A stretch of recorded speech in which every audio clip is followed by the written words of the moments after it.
Okay, tonight we're going to talk about some fun Catholic stuff: miracles, Mother Teresa, the devil, devil's advocate, Christopher Hitchens, unsanitary Calcutta, and whether or not that matters. It doesn't. Let's go.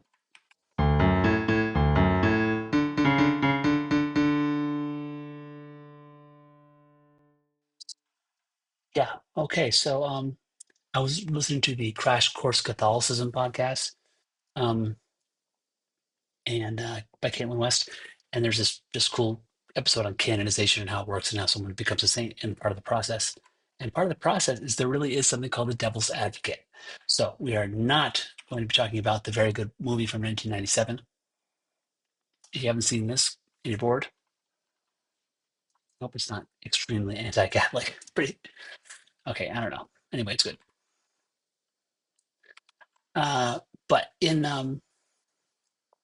the faith, there is the promoter of the faith, the devil's advocate. Okay, so when someone is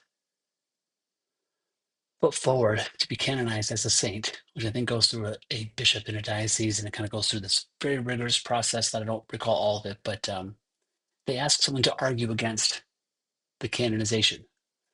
And I mean, um, there's this person's speaking on behalf of the devil. So, yeah, it says Pope John Paul reduced the power of it. Anyhow, it's still going on. And this is what I think is sort of interesting. When Mother Teresa was was being canonized. Um, they asked so two of her main critics. Um, First of all, if the Vatican called me and said, "Hey, we'd love you to be the devil," and give the devil's view, just to make sure check our work, I would take that's a hard no for me. That's a pass. Not for these guys. So um, this Indian doctor Arup Chatterjee and Christopher Hitchens, who's a popular author. I guess Hitchens wrote and co-hosted a documentary entitled Hell's Angel. A little play on words there from the motorcycle people, where he criticized the lack of sanitary conditions in Mother Teresa's home for the dying in Calcutta. So, anyhow, these these two guys were invited to dispute canonization of Mother Teresa. Well, let's not bury the lead. It goes through some of the miracles that this is the really cool part. So there's two miracles. I'll just try to overview them real quick. So Monica Bezra in Bengali, India. Okay, so she has like a 16 centimeter, which by the way is about 6 inches. Okay, this is not small. It's a pretty large tumor, you know. She sees like a ray of light come through a a picture of Mother Teresa, and then somebody had taken a relic that had touched Mother Teresa's body, I guess, during the funeral process, and so they placed it on the tumor and they said a prayer, and 8 hours later it was gone. So 11 doctors, two of them were Catholic, said we don't know how that happened. So that's pretty cool. A tumor like this big just went away. Okay, I heard this story somewhere else too. I think it was like on her shoulder or something. And she woke up. If I'm getting this right, she woke up. She's like, "Where'd it go?" She looked in her bed. She thought maybe it had leaked everywhere or something, and it hadn't. And she's like, "What's going on?" Um, anyway, I don't know if I'm getting the story straight, but I think I've heard that one before.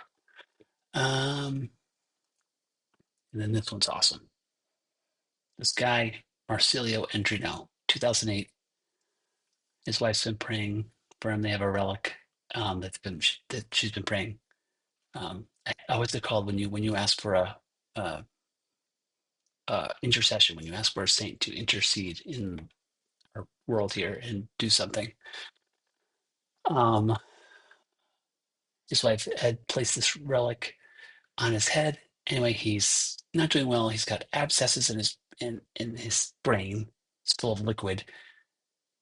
It's 2 o'clock in the morning, December 9th, 2008. Yeah, he wakes up. He's in a bunch of pain. He slips into a coma. He's in the hospital. They're just about to operate on his head. They're going to drill a hole in it or something to try to leak it, like it's a last ditch thing because he's going to die. And apparently, the doctor leaves the operating room to go get some help or something. And when he comes back, the guy's just like, "What's going on? I'm fine." Yeah, he was awake with no pain and asked the doctor, "What am I doing here?" And this was 14 hours after he'd fallen into a coma. So they gave him a brain scan that day. Another one 4 days later. Surgeons examined the brain scans. No one can figure out how this guy was healed. Anyhow, I think that's fun. Does anybody else think that's fun? Um, just in case you are wondering if you could do this kind of thing, I'm going to show you